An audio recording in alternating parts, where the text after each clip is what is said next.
নমস্কার, আমি মাম্পির খুঁটিনাটিতে আপনাদের সকলকে স্বাগত জানাচ্ছি। আজকে আমি আমার অত্যন্ত প্রিয় একটি রেসিপি আপনাদের সঙ্গে শেয়ার করে নেব। সেটি হলো মুড়িঘণ্ট।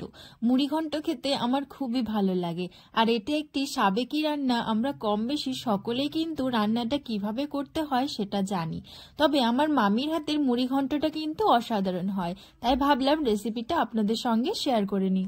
মুড়িঘণ্টতে মুড়ি ছাড়া আর কি কি লাগছে চলুন সেটাই দেখে নিই। মাছের মাথা তো অবশ্যই লাগবে, তাই মাছের মাথাটাকে ভালোভাবে লবণ হলুদ মাখানো ছিল। কেটে রাখা ছিল আলু, টমেটো, গোবিন্দভোগ চাল নেওয়া ছিল, কুচি করে নেওয়া ছিল পেঁয়াজ, এইদিকে বেটে রাখা ছিল আদা আর জিরে আর তেজপাতা, শুকনো লঙ্কা।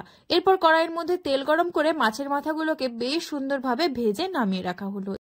যে তেলটা বেশি ছিল তার মধ্যে ফোড়নে দিয়ে দেওয়া হলো গোটা জিরে, এলাচ, লবঙ্গ, দারচিনি, তেজপাতা আর শুকনো লঙ্কা। একটু নাড়াচাড়া করে নিয়ে কেটে রাখা আলুগুলোকে দিয়ে এরপর ভালোভাবে ভেজে নিতে হবে।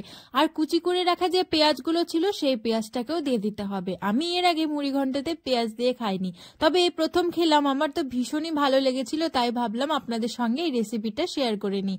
আমার মামি কিন্তু খুব সুন্দর রান্না করতে পারে, আর এই রান্নাটা অবশ্যই আপনারাও ট্রাই করে দেখতে পারেন।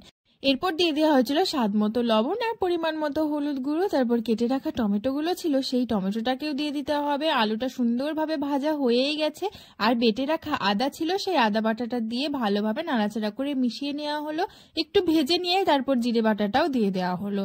এরপর সমস্ত মশলাকে সুন্দরভাবে কষিয়ে নিতে হবে যতক্ষণ না এটার থেকে সুন্দর তেল ছেড়ে আসছে। মুড়িঘণ্ট খেতে কে কে ভালোবাসেন অবশ্যই সেটা আমাকে কমেন্ট করে জানাবেন। আমি প্রথমেই বলে নিলাম আমার কিন্তু ভীষণই ভালো লাগে। আর এইদিকে দেখুন মশলা থেকে তেল ছেড়ে এসেছে। এরপর যে গোবিন্দভোগ চালটা ধুয়ে ঝরিয়ে রাখা ছিল সেই চালটাকে দিয়ে দেওয়া হলো। চালটা দিয়ে ভালোভাবে নাড়াচাড়া করে মিশিয়ে নিতে হবে। আর অবশ্যই লাগবে গরম জল, সেই জন্য জলটাকে গরম হওয়ার জন্য বসিয়ে দেওয়া ছিল। মাছের মাথাটা ভেজে রাখা ছিল, মাছের মাথাটাও দিয়ে দেওয়া হলো যাতে সমস্ত মশলা সুন্দরভাবে এর ভেতরে ঢুকে যায়। এবার ভালোভাবে নাড়াচাড়া করে মিশিয়ে নিয়ে দিয়ে দিতে হবে পরিমাণ মতো জলটা। যে পরিমাণ চাল তার ডবল জল দিলেই হবে, তবে জলটা অবশ্যই কিন্তু গরম জল ব্যবহার করবেন। এরপর জলটা দিয়ে ভালোভাবে নাড়াচাড়া করে এটাকে একটু সময় রেখে দিলেই কিন্তু সুন্দরভাবে তৈরি হয়ে যাবে মুড়িঘণ্ট। দেখুন এইদিকে একদম পারফেক্ট ভাবে তৈরি হয়ে গেছে। এরপর নামানোর আগে ওই ওপর দিয়ে ঘি আর গরম মশলার গুঁড়ো ছড়িয়ে সুন্দরভাবে মিশিয়ে নামিয়ে নিলেই তৈরি হয়ে গেল মুড়িঘণ্ট, যেটা স্বাদ দুর্দান্ত। আর এটা একটি সাবেকি রান্না, প্রায় সকলেরই এই মুড়িঘণ্ট খেতে কিন্তু ভীষণই ভালো লাগে। তবে আপনারা চাইলে আমার এই রেসিপিটাও কিন্তু ট্রাই করে দেখতে পারেন, একটু নতুনত্ব আছে, খেতে দারুণ।